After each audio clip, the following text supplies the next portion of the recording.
Ladies and gentlemen, for our next talk, please welcome to the stage street activist Clif. We are their voice.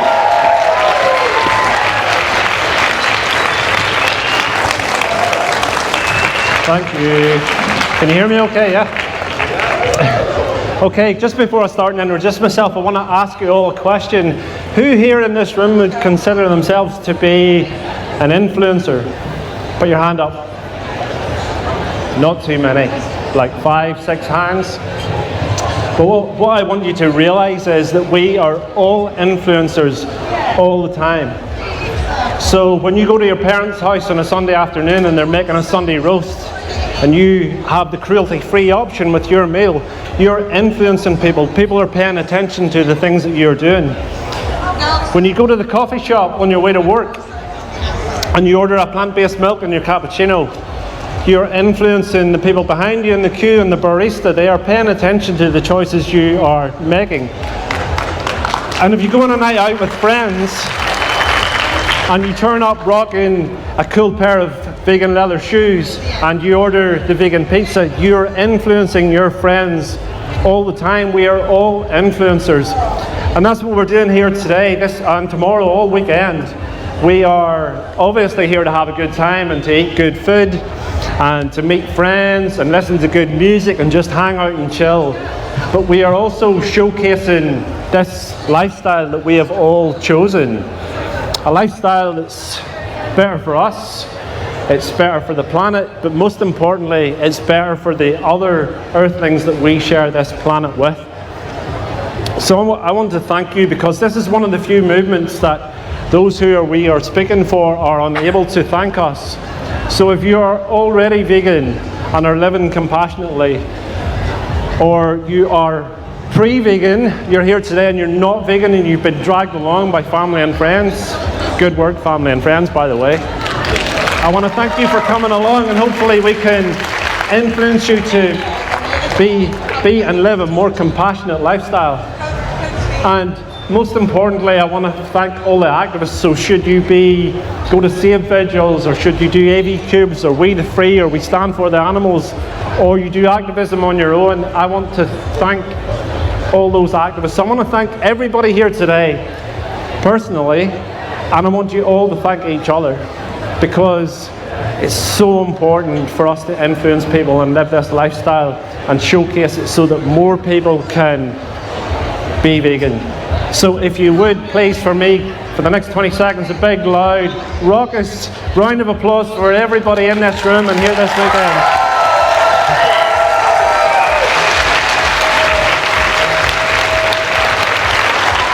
Thank you. That was amazing, thank you. I didn't expect that. So, my name's Clif. I am a street activist from the north of Ireland. And activism in Ireland can be quite hard, because we say no to everything. We say no to religion, we say no to different political views, and we definitely say no to anybody who's trying to talk about being vegan. So it can be quite hard. So the second part of my speech today, I want to give you some advice about how I do my activism and just things I've learned over the years. But for the first part of my talk, I want to tell you a little bit about myself and my journey to being vegan and why I am the person that I am today. So I want to tell you 2 stories from my childhood. So the first one, I was 6 years old and I lived in the countryside. Just a small little nook of houses amongst farms. And in the summertime, in those days, I guess I'm really old by the way, so potatoes were not picked by machinery. The soil was tilled over and we picked them by hand. So the farmer would come round with a tractor and a flatbed trailer, and all the local kids and teenagers would get on the back of the trailer and we'd go to the field, and when you arrived he would give you some sacks and you would fill those, and you'd get 50p I think for every sack you filled that day. Now I was too young to go. I was 6 years old and my mum said there's no way you're allowed to go, and I was like, please let me go, please let me go. And my sister and her friend were going, and they're older than me, and they said, we'll look after him, let him go. So I was allowed to go. Now I don't remember much about the day, but the one thing that I do remember is the one thing that has stuck with me for the rest of my life. So it was a hot, sunny day and the field was full of dust, and at some point during the morning we stopped for drinks. Somebody brought a big jug of orange juice out, and I was given a glass of orange juice, and as I was drinking it, out of the corner of my eye I saw the farmers' sons, who were teenage boys, kicking a football. Except I very quickly realised something was wrong, because every time they kicked there was these awful, terrible squeals. And I didn't know what was happening, but it transpired that what had happened was they'd caught a little bunny rabbit and they'd put it inside one of the sacks, tied the sack closed, and they proceeded to kick that little rabbit to death in front of everybody in that field, and laughed about it as well. They thought it was funny. And I was very distressed. Like, I stood there dumbfounded and I couldn't do anything. They were older than me, and there's nothing like a 6-year-old can do against teenagers. But I do remember going home and sitting on my dad's knee on our doorstep at home, and him explaining to me that I remember him saying some people just don't love animals the way that we do. And that was the day at 6 years old I realised I had this epiphanal moment, something I'd never thought about before, that animals can feel pain and suffer in exactly the same way that we do. And the second story, probably more profoundly, somebody asked me this week, I love cows, by the way, they're such gentle, beautiful animals, I love cows. Somebody asked me this week why, and I said, well, I'm going to tell a story that will show you why I love animals today. So it's about 5 years later now. I was about 10 or 11, I'm not just quite sure. And my dad had got a new job, and we'd moved to the suburbs of the town that I now live in, and we bought a new house, and we were about 2 to 3 miles from the slaughterhouse, which was on the edge of town. But it was actually, as the crow flies, across 2 fields, so about 500 or 600 yards. And this day every single day, me and my friend would kick football at the front of the house, my house, and I was pretending to be Kenny Dalglish, as I did every day, because he was my hero in those days. And again, out of the corner of my eye, I saw a white cow running across the field. And almost immediately after the cow came 2 guys, dressed top to toe in white, dark green Wellington boots on, a green tabard, and one had a large stick. So they chased the cow down into the corner of one of the fields, and they began beating the cow with the stick, and viciously too, across the face and across the back and across the legs. And they seemed to do it for an absolute eternity. So I stood silently for a few seconds, and then almost automatically I began to shout, "Hey, stop, what are you doing?" And my friend began to shout too, and then my dad came out of the house and he saw what was happening, and he started shouting as well. And this seemed to go on for like an eternity. It was probably only 2 or 3 minutes. And then 2 more guys turned up on a white van, and they got out of the van, and the cow had now collapsed onto the ground, and they tied chains and ropes around that cow and dragged them off. And again, I was to my dad, what the hell? Who would do such a thing to a poor animal that's done nothing? Why would anybody do that? And he explained to me something that I'd never thought about before, that cow had escaped from the slaughterhouse, had ran for their life, and those guys came and dragged that cow back to where he or she would be murdered. And that was a very profound moment for me, something I'd never even thought about before, because I'd been taught, like everybody here, that eating animals was normal and necessary. And here's me as an animal lover. I've been taught by my peers, by my teachers at school, by the advertising we're constantly surrounded with. My parents have taught me that this is needed and necessary, and I, as a consumer, I was to blame for what happened that day. I was the one to blame because I was using the products, and that's why that cow was in that situation. So those 2 things from my childhood stuck with me deeply, and I was an animal lover.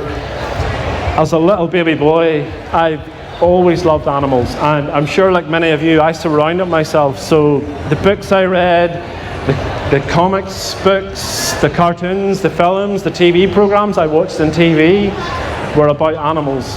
My pajamas had animals on them. My bed clothing and my curtains had sheep on them as far as I can remember. So I loved animals.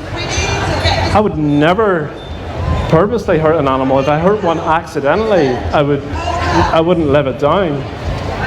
So I started to think at that point, even though I'd given up drinking milk at 5 years old, at 6 I saw my granddad gutting a fish that he had caught in his kitchen, and I stopped eating fish. And at 7 I said to my mum, that pink meat, I didn't even know what it was, but it turned out it was pork. I said, it's disgusting, I am not eating that anymore. But I was still into my teenage years eating red meat and chicken and eggs and wearing leather and leather shoes and whatever. So I got into a position in my life where I was doing something that I didn't sit right with me, that I wouldn't do, and that started a whole thought process for me. So that's a question I want you to ask yourself today. At what age did you lose your compassion when you were young? Because I believe that compassion is not taught, it's untaught, and it's untaught by society. We are all compassionate, and when we're young, almost all of us love animals, and yet we get into a position where we are supporting the most heinous crimes against the other beings we share this planet with that you can imagine. So now I'm an activist, and the reason I'm an activist is because, well, it's two things. Number one, it's almost like a penance. I want to leave this planet and leave a net positive. And I want to somehow say sorry to all those animals that were hurt or killed on my behalf for all those years. And the second reason is, I am not 6 years old anymore. I'm not a 6-year-old child. I'm a grown adult human being, and I can use my voice to go out there and do whatever I can to speak for those animals. And I think that's what we all should be doing at every opportunity, because, like I always say to people, if it was someone you loved in one of those trucks, or if it was your companion dog in one of those trucks, you'd get out there and do something about it. And those beings, just because we don't know them, they're suffering and being killed in exactly the same way. So yeah, this is the reason, and one of the main reasons we all... Has anybody seen this image from their childhood, from when they were at primary school? Yeah? This is the mythical farm. This is one of the reasons why from childhood you're taught to support these heinous things. I had a book like this when I was young. There's one pig, there's one sheep, there's one cow, there's one chicken, one horse, and there's never any mention of what these animals are doing here or what's going to happen to them. We just grow up believing the animals have happy lives, and then at some point they turn into burgers, and nothing could be further from the truth. So we need to try and break people out from the lies and the culture that we live in. So my activism, I didn't know what to do this talk about when I was asked to do it, and I thought I'll do it about my activism because people are always asking me hints and tips. I've been doing street outreach for a long time. I used to be an AV, I was an AV organiser, I've done safe vigils, I set up my own group called Be Kind, and now I do my own street activism, and I put the videos on YouTube. And the reason I put them on YouTube is not for me. I put them on YouTube because when I'm talking to one person on the street, yeah, I can definitely get through to that person, or most people. If I put it on YouTube, a few thousand people might see it, and some of them, let's say it's 10%, might not be vegan, and they may have the same silly arguments that that person I'm speaking to has, and I can reach so many more people by putting it on YouTube. So I want to give you, I'm no sage about activism, by the way. I just get out there and do my best as I can when I'm speaking to people, but I've learned some things over the years. I want to share 10 points with you now that I think are really important points about when you're talking to people and how you engage with people. And the first one seems like the most obvious one, is be active. The most important part of activism, or being an activist, is the active part. So try and get out there. Animals are, like I said, are not able to speak for themselves. So who's going to do it? They're in a position, even if they could talk, their voices would be silenced. So they're depending on us. They're depending on us to get out there and speak to other people and try and change hearts and minds. So the most important one is the first one, is be active. The second one is learn the answers and debunks. So I remember when I first went vegan, I was having a conversation in work one day, and a guy said to me, yeah, but if we all go vegan, the animals are going to take over the world. And I was like, I'm pretty sure sheep are not going to take over the world, and I know there's an answer to this question, I just didn't know it at the time, and I lost the conversation. I had to go home and Google that night to see what the right answer was, because there's answers to all these points that people are throwing up all the time. So I wasn't armed with that information, but by the time I was armed with that information, the conversation had gone. So learn the debunks, and the best source for this that I have found is Earthling Ed. We all love Ed, right? Yeah. Earthling Ed's 30 Days, 30 Excuses. You can download it in a free ebook form, or you can just look it up on YouTube and watch them individually, one at a time. And there's probably like 10 points people bring up all the time, like protein and crop deaths and plants feel pain and all this bullshit. So if you don't know the answers to those questions, 30 Days, 30 Excuses is your best resource. Just listen to them, they'll stick in your head, and the next time you're talking to somebody in the street and they're talking absolute nonsense, you can just say, I have the answer. And yeah, definitely a great resource. The third one is learn from others. So I hadn't a flipping clue how to do activism at the start. I had no idea. And then I came across, I'm just going to take a drink of water. I came across a guy called Joey Carbstrong, who's another legend. Give Joey a cheer.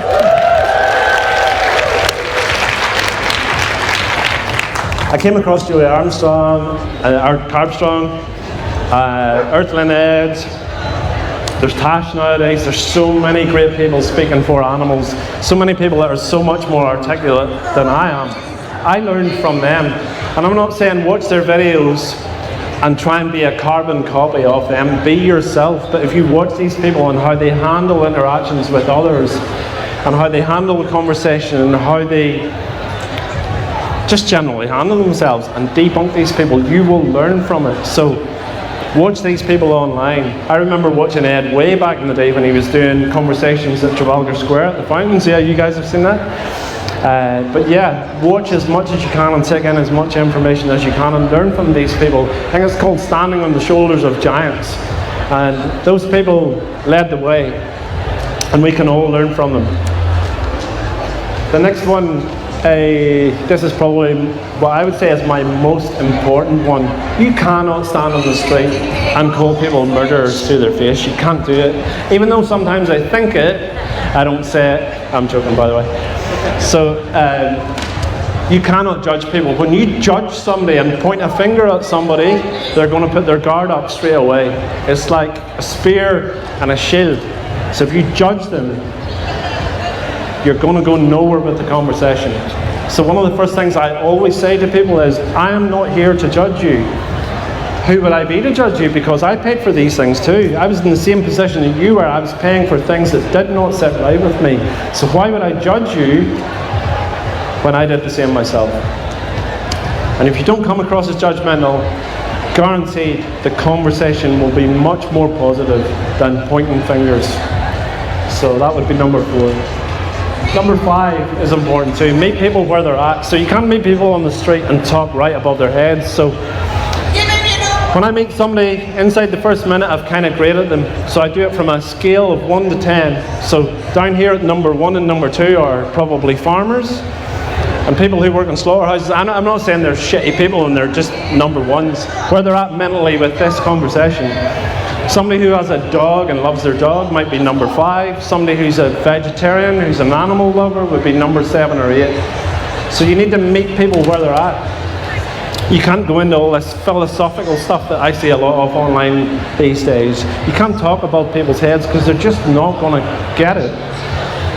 So it's one of my main things I do. I think the saying is, keep it simple, stupid. Keep it simple. We just have to tell them exactly what's happening, that it's not necessary, and that makes for a good conversation. So meet people where they're at. Don't waste your time on the wrong people. Who are the wrong people? So I'll tell you a story when I was doing activism at a Cube of Truth one day. A chicken farmer turned up about half an hour before the cube ended, and it was in January as far as I remember, and it was absolutely freezing outside.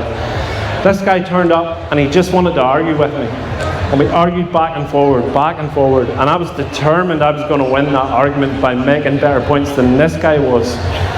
And anything I said, he immediately jumped to the next point, and the next point, he wasn't there to listen, he was there to win the argument. I stood with that guy for an hour and a half, and when I turned round, the cube had gone, the gazebo had been taken down, all the TVs had gone, they were back in the car, and everybody had gone for coffee.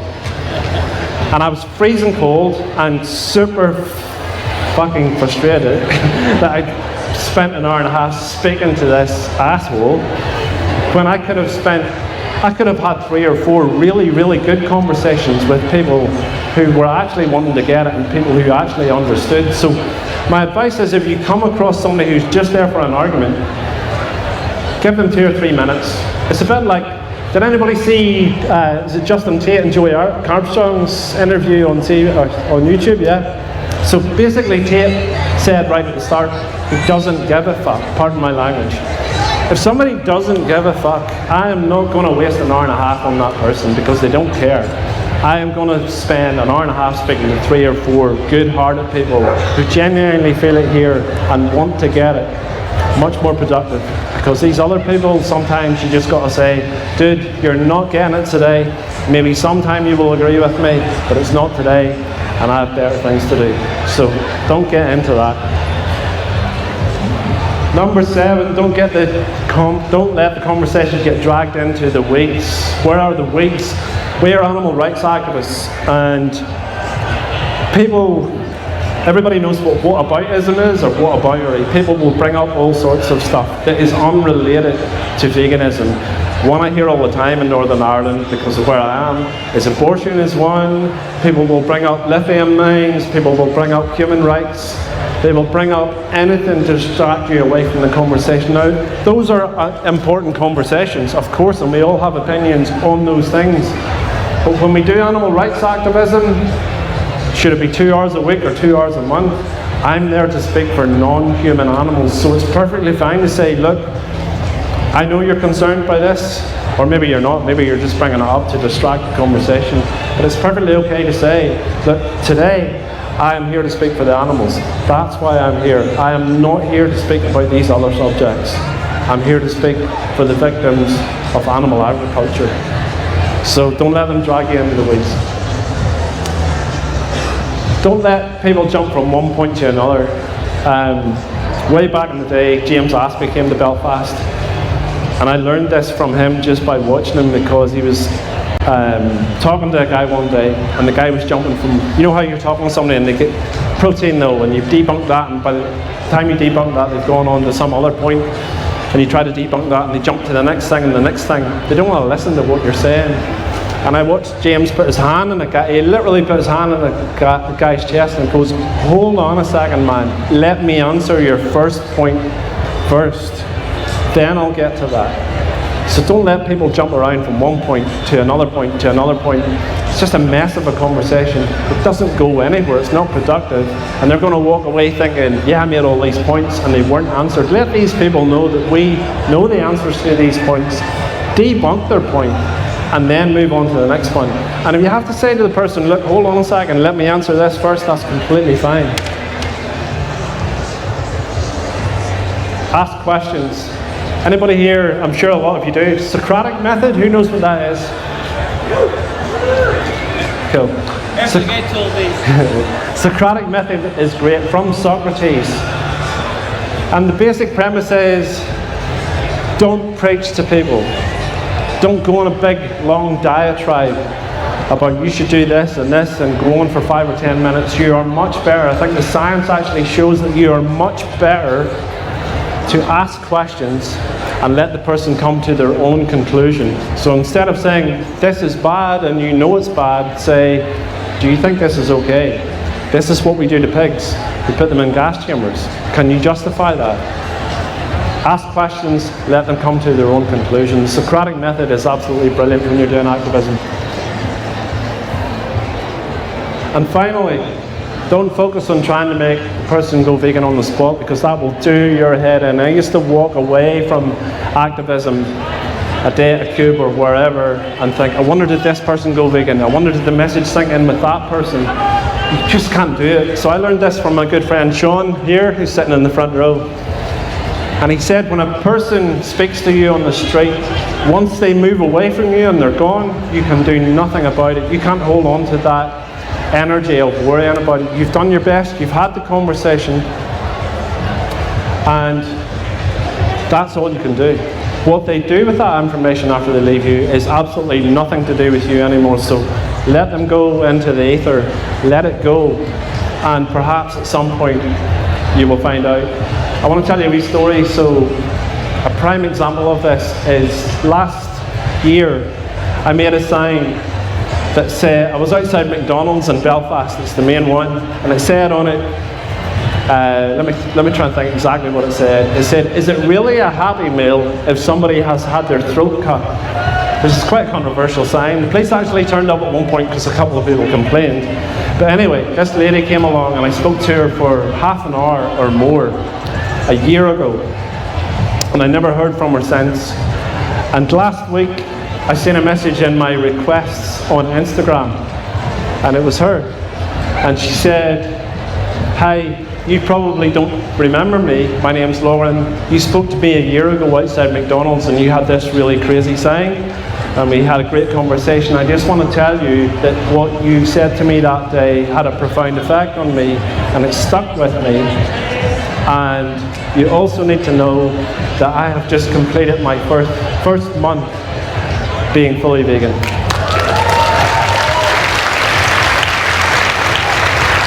So I'm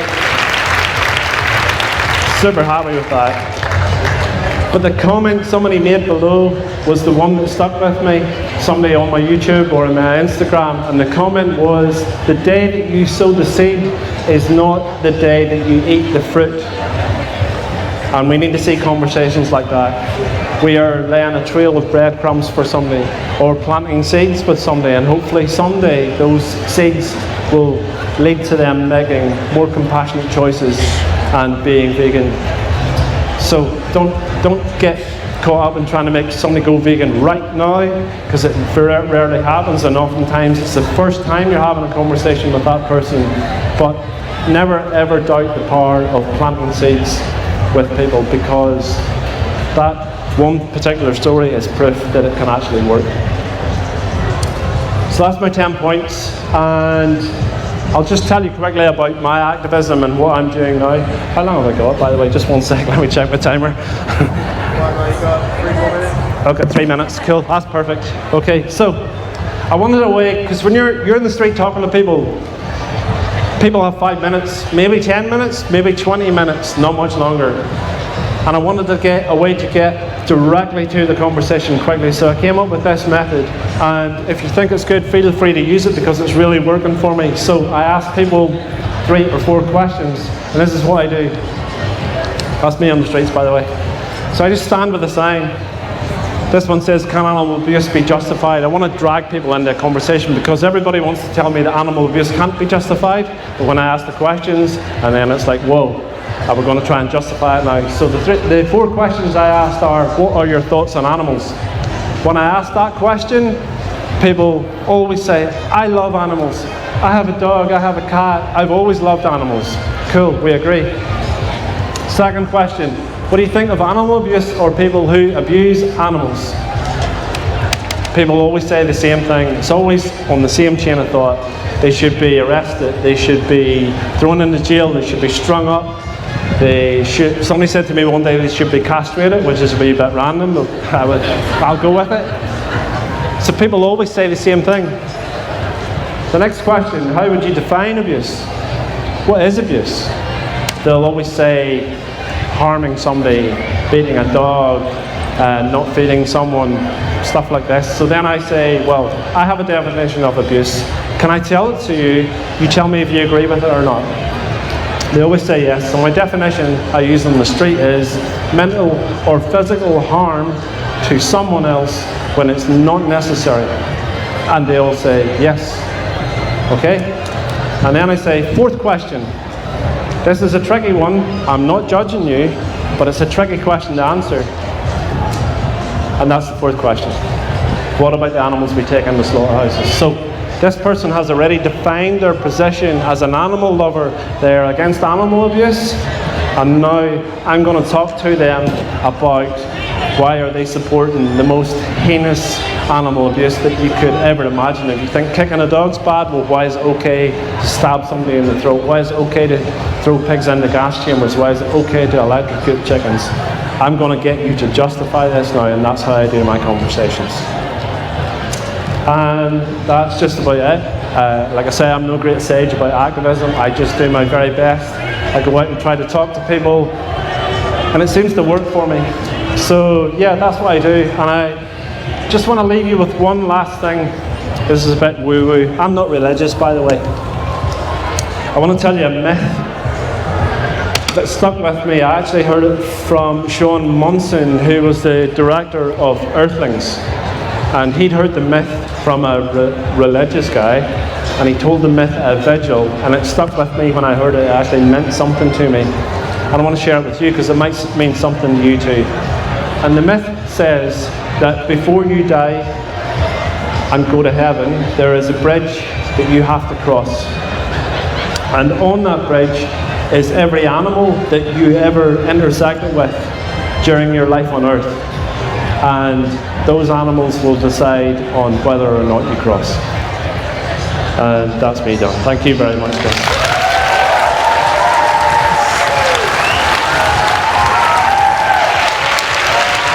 Ladies and gentlemen,